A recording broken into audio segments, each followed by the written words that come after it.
11 எலெக்ஷனுக்கு கொஞ்சம் போங்க. 2010 என்ன சொன்னார் விஜயகாந்த், எனக்கும் இவர்களுக்கும் நான் வந்து கூட்டணியில வரலன்னு சொல்லி ரொம்ப ஒரு இது பண்ணாரு.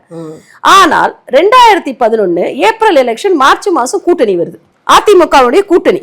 அந்த கூட்டணியில பாத்தீங்கன்னா பெருவெற்றி பெற்றாங்க. என்ன கொண்டு போனாங்க கான்செப்ட், அவங்க என்ன கொண்டு போனாங்கன்னா, ஈழத்தை அழித்து ஊழல் செய்த திராவிட முன்னேற்ற கழகம் ஒழிய வேண்டும் என்பதற்காக நாங்க கைகோத்தோம் சொல்லிட்டு அந்த பரப்புரையை மிக சிறப்பாக அதிமுக அம்மையார் ஜெயலலிதா அவர்களும் அண்ணன் விஜயகாந்த் அவர்களும் வந்து ஒரு மக்களிடையே கொண்டு போய், இவங்க வந்து மொத்தமே வந்து எதிர்கட்சியாக இருக்கக்கூட முடியாத அளவிற்கு ஒரு நிலையில் இவள் தள்ளப்பட்டார்கள்.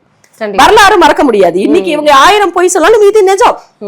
அப்போ அதிமுக ஆளும் அதிமுக கூட்டணியை சார்ந்த தேமுதிக அன்னைக்கு எதிர்கட்சி.